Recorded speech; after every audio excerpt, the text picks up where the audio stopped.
to make like a skating ramp மாதிரி. ஐயா கம்மி. குளுதா? Yes. ஹே கைஸ், எல்லாரும் எப்படி இருக்கீங்க?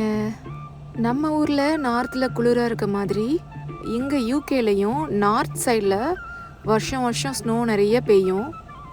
பட் டவுன்லலாம் பார்த்தா ஏதாவது ஒரு வருஷம் பெய்யும், அப்புறம் பெய்யாது. இதுவே 2022 லாஸ்ட்டாக ஸ்னோ வந்துச்சு. அதுக்கப்புறம் பார்த்திங்கன்னா இப்போ தான் ஸ்னோ கேம்பிரிட்ஜில் பெய்யுது. அது கூட ரொம்ப லைட்டாக தான் வந்திருக்கு.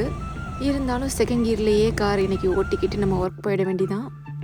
ஓவர் ஸ்பீடு உடம்புக்கு ஆகாதுங்கிற மாதிரி ஸ்னோவுக்கும் ஆகாது. அப்படியே வழுக்கிக்கிட்டு போய் சைடில் இருக்க காரில் இடிச்சிடும் டங்குன்னு, பிரேக் எதுவும் போட்டோன்னா. காலையில் எழுந்து வந்து பார்க்குறதுக்கு ஏதோ அழகாக தான் இருக்குது. ஆனால் இந்த குளிரில் நம்ம ஒர்க் போகணும் அப்படிங்கிறது தான் கொஞ்சம் கஷ்டம். இதில் இந்தியா போயிட்டு வந்த கேப்பில் என் கார் வேறு சுத்தமாக இப்போ ஸ்டார்ட் ஆகலை. ஜம்ப் ஸ்டார்டர் வச்சு தான் ஸ்டார்ட் பண்ணிகிட்ருக்கேன். Good morning. கேம்பிரிட்ஜில் இன்றைக்கி சூப்பரான ஸ்னோ. ஸோ பார்த்துருப்பீங்க, ஃபுல்லாக பனியாக கிடக்குது. நம்ம வேறு ஒரு ஷார்ட் வெக்கேஷனுக்கு இந்தியா போயிட்டு வந்திருக்கோம். ஸோ 25 டிகிரி செல்சியஸில் இருந்து இப்போ திடீர்னு மைனஸ் டெம்பரேச்சருக்கு மூவ் ஆகிறது கொஞ்சம் சேலஞ்சு தான். பர்டிகுலர்லி இப்போ ஸ்னோ வேறு.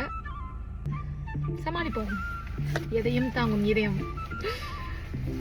ஓகே காய்ஸ், இன்னைக்கு பிரேக் முடிஞ்சு, ஹாலிடேஸ் முடிஞ்சு இப்போது இன்றைக்கி ஃபர்ஸ்ட் டே ஸ்கூல் ஸ்டார்ட் ஆகுது. அண்ட் ஸ்னோவோடு ஸ்டார்ட் ஆகுது ஃபர்ஸ்ட் டே. எப்படி போகுதுன்னு பார்ப்போம் இந்த டைம். ஓகே காய்ஸ், அவங்க எல்லாருக்கும் இந்த நாள் இனிய நாளாக இருக்கட்டும். அடுத்த வீடியோவில் பார்க்கலாம். டாடா, பாய். குளிர் தாங்கலை.